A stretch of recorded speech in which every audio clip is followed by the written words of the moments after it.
Quoi surveiller à la bourse ce matin, mardi 11 août 2026? Je regarde un peu ce qui s'en vient, ou à tout le moins les futures du côté de Wall Street, et c'est vert. Donc hier, ça a été très difficile comme journée, en fait, très volatile aussi, et ça s'est terminé dans le rouge du côté de Wall Street. Du côté de Toronto, ben l'or a bien fait. Et les pétrolières aussi avaient bien fait, donc ça a donné une espèce de souffle. Donc aujourd'hui, ce qu'on voit, c'est vert. Est-ce que ça va, on va garder le momentum? Évidemment, demain, les chiffres sur l'inflation aux États-Unis vont dicter la suite des choses. Et là, je regarde le Dow Jones monte de 43 points, 54 106. Hier, les baisses n'ont pas été importantes non plus. Là. Le S&P 500 monte de 14 points, tout près des 7 800 points, là, 7 790 points. Nasdaq, 116 points de hausse, 29 853. Le pétrole monte de 20 cents, 82,33. Le pétrole, toujours lié. Là, je vous parle du WTI, c'est la référence nord-américaine pour le pétrole. Mais quand on regarde la situation Iran-États-Unis, on parle d'une entente à portée de main entre l'Iran et Oman pour contrôler le détroit d'Ormuz, le trafic. Les Américains dans l'équation, où vont-ils atterrir? Où vont-ils se situer? Ben là, on est là-dedans aussi.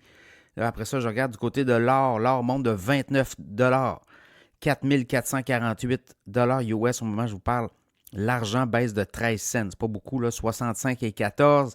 Après ça, le crypto, le Bitcoin monte de 341 64 277 US.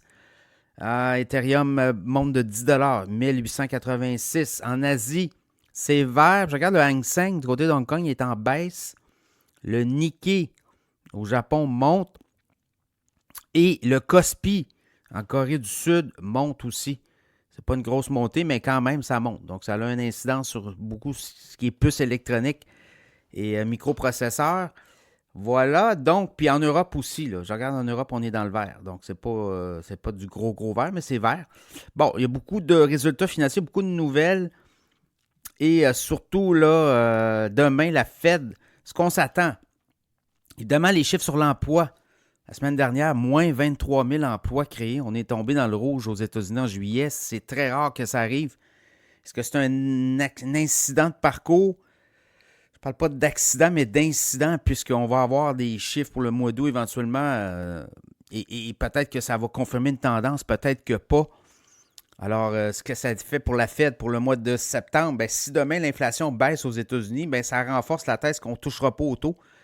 Évidemment, si l'inflation repart à la hausse. Mais là, avec le pétrole, on a quand même eu un baril de pétrole, là, 3 semaines, 3 semaines, qui était monté à 92 US. Là, on est à quoi, là? On est à, quand vous regardez un peu les indicateurs, on est à 82 à peu près. Ouais, 82, 80, 78. La semaine dernière, c'est descendu à 75. Donc, ça va avoir une incidence sur l'inflation aux États-Unis pour le mois de juillet. Alors voilà, c'est ça qu'on va avoir comme chiffre éventuellement demain. Bon, les autres nouvelles, la banque Nvidia qui a annoncé hier lever un montant de 500 milliards de dollars avec des fonds d'investissement, des partners. Apollo Global Management est là, Blackstone, BlackRock, Brookfield, Asset Management, Goldman Sachs, KKR, c'est tous des gros fonds, des banques. Et on va financer tout ce qui est dans l'industrie de l'IA, là, les centres de données, tout ce qui est en amont puis en aval. Donc, on met de l'argent sur la table. Donc, pour les financiers, on va aller chercher du rendement certainement, mais pour les gens qui veulent se financer, on dit que le financement, dans certains cas, les lignes de crédit ont peut-être été révisées à la baisse. Donc, ça amène des nouveaux capitaux. Et Nvidia est un peu le leader. Je comprends que Nvidia a intérêt. Là, ils vendent des pics puis des pelles pour l'intelligence artificielle. Donc, le titre de Nvidia monte de 3,39 à 220,94 dans le cas d'Nvidia. Intel qui annonce qu'on devait lever 15 milliards. Hier, on avait annoncé 15 milliards. Finalement, c'est 20 milliards à un prix de 95 l'action. Le titre de Intel baisse de 55 cents, 96 et 97. Earth Health, plateforme où on peut acheter notamment des médicaments. Le titre baisse de 2,35 $, 29,42 $. 7,4 %. On a une perte de 37 cents au deuxième trimestre. L'an passé, à pareille date, on avait eu un profit de 17 cents.